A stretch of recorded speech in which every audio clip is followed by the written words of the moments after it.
अगर intelligence failure हुआ है, अगर पुलिस का फेल्योर हुआ है और गृह मंत्रालय सीएम के पास है, तो जिम्मेदार कौन होगा? ये एक सीधा सवाल मैं आपसे पूछ रहा हूं।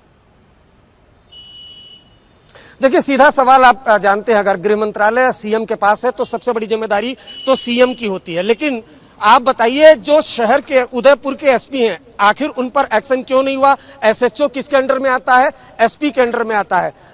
एएसआई किसके अंडर में आता है? एसपी के अंडर में आता है। यहाँ की जो उदयपुर की इंटेलिजेंस की टीम है, जो सीधा जयपुर को रिपोर्ट करती है, इंटेलिजेंस के जो अधिकारी हैं, उन्होंने ऑफ रिकॉर्ड ये बताया हमें कि उन्होंने भी जिस तरह से कन्हैया को थ्रेट मिल रहा था उसकी जानकारी दी थी। और देखिए, आप इस पूरे अगर मामले को देखेंगे तो बार बार मैं 30 मार्च का जिक्र क्यों कर रहा हूं?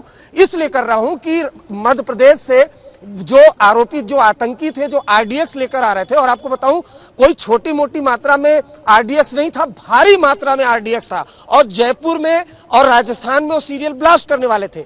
30 मार्च वो तारीख थी। इंटेलिजेंस ब्यूरो की टीम ने ये इनपुट्स दिया था, जिसके बाद नाकेबंदी के बाद वो आरोपी गिरफ्तार हुए थे, जिनका राजस्थान कनेक्शन भी सामने आया था। यानी उसी वक्त अलर्ट हो जाना चाहिए था राजस्थान की सरकार को कि स्लीपर सेल का ब्रीडिंग ग्राउंड जो है वो कहीं ना कहीं राजस्थान बन रहा है। और तो क्या इसको लेकर कोई जवाब उत्तर दिया राजस्थान पुलिस किया गया, जिसका राजस्थान पुलिस ने इसको लेकर अभी क्या कोई एक्सप्लेनेशन दिया है कि आखिर वो किस नींद में सोए हुए थे? क्या इंतजार कर रहे थे ऐसी किसी घटना का?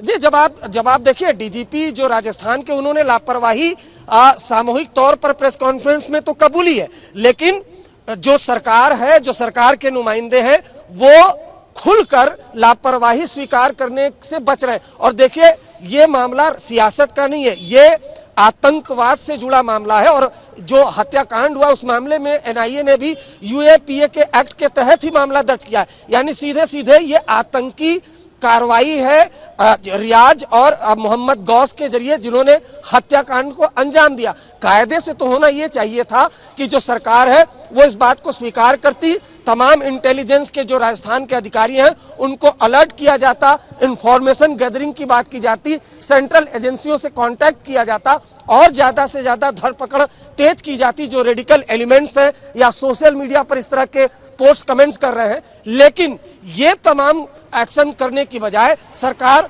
ग्रीन आपने देखा होगा किस तरीके से स्वागत समारोह के लिए तैयारियां, वहां पर ग्रीन कारपेट और तमाम समारोह किए गए। उसके अलावा कहीं ना कहीं मामले में लीपापोती की जा रही है। तो ये बहुत चिंता की बात है। कायदे से तो कम से कम एसपी पर, उदयपुर के एसपी पर एक्शन होना ही चाहिए था, क्योंकि वही कान में तेल डालकर सो रहे थे।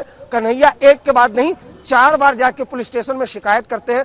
कायदे से तो ये होना चाहिए था कि जिनकी शिकायत कर रहे थे उनको पुलिस हिरासत में लेकर आती, उनको ग्रिल्ड करती, उनके इलेक्ट्रॉनिक डिवाइस की जांच की जाती। हो सकता है कि पुलिस को बहुत बड़ी लीड मिल जाती, क्योंकि लगातार इंटेलिजेंस ब्यूरो की टीम लगातार ये आगाह करती रही जिस दौरान आरडीएक्स रिकवर हुआ था कि राजस्थान में बड़े पैमाने पर आतंकी गतिविधियां की जा सकती हैं। और ये कोई पहली बार नहीं है शुभांकर, ये भी बता दूं, जयपुर जो आतंकी गतिविधियों का गवाह रहा है, इसी राजस्थान में कई बम धमाके हुए हैं पहले, और वो जो इंडियन मुजाहिदीन ने किए, इसी राजस्थान में पहले कई आतंकवादी गिरफ्तार हो चुके हैं। तो ऐसे में काफी सतर्क होना चाहिए था, लेकिन सतर्कता बरतने की जगह लापरवाही बरती गई, और तो और पूरे मामले पर लीपापोती की जा रही है। जिम्मेदारी तो इस मामले में फिक्स होनी ही चाहिए, जो अभी तक नहीं हुई है। ठीक है।